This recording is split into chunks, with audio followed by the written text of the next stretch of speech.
Bismillahirrahmanirrahim.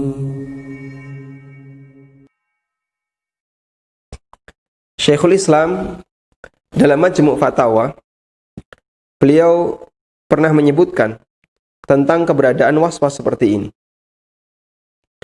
Beliau mengatakan, wa kullama aradal abdu tawajjuhan ilallahi ta'ala biqalbihi ja'ahu minal waswasati umurun ukhra.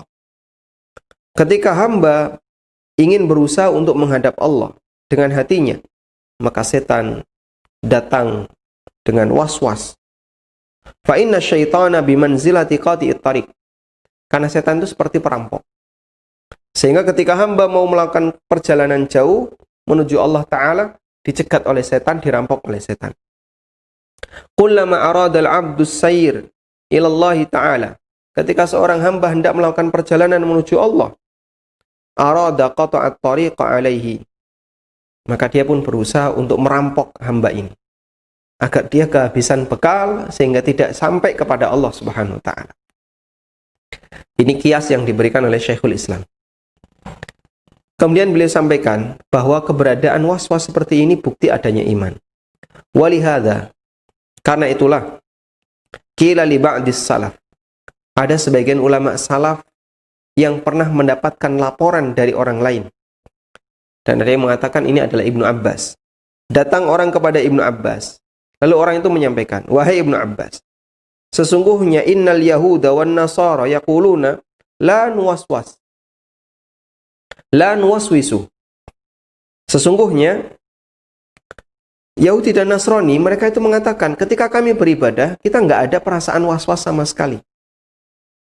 Kita itu ketika beribadah bisa khusyuk, bisa fokus, bahkan bisa nangis. Bahkan ketika kita beribadah, kita sangat menyelami ibadah yang kita lakukan. Qala, apa kata Ibnu Abbas? Shadaku. Benar yang dia sampaikan. Benar, mungkin benar yang dia sampaikan. Ketika mereka beribadah bisa fokus, bisa khusyuk, sehingga mereka tidak ada was-was dalam hatinya. Shadaku, mereka benar. Wa ma yasna'u syaitanu bil baitil kharab. Karena ngapain setan akan mencuri? Ngapain setan mencuri rumah yang sudah binasa, yang sudah hancur? Ibaratnya ketika orang itu sudah nggak punya apa-apa lagi, ngapain setan ganggu dia? Padahal dia, ngapain perampok maling di situ? Padahal dia sudah nggak punya apa-apa lagi. Ngapain setan goda orang Yahudi dan Nasrani yang sedang beribadah, sementara mereka sedang fokus untuk melakukan kesyirikan? Sehingga justru malah dimotivasi biar semakin khusyuk, biar makin bagus ibadahnya.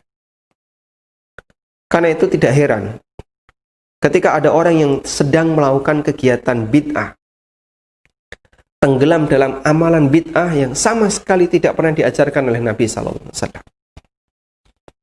Dia ketika melakukannya bisa sambil nangis, bisa khusyuk, fokus. Bahkan ketika melakukannya dia bisa menyelaminya sambil menari-nari, ya, kepalanya digoyang-goyangkan, atau orang Syiah yang memukul-mukul punggungnya dalam rangka untuk menyesali kenapa saya dulu tidak membela Husain. Dia lakukan itu dengan penuh khusyuk, bahkan rasa sakit pun terasa nggak seperti tidak terasa.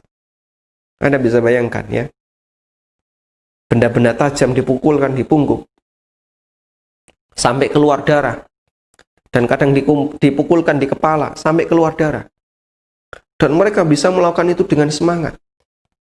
Kok nggak terasa sakit? Kok nggak terasa sakit? Ya, namanya manusia pasti sakit.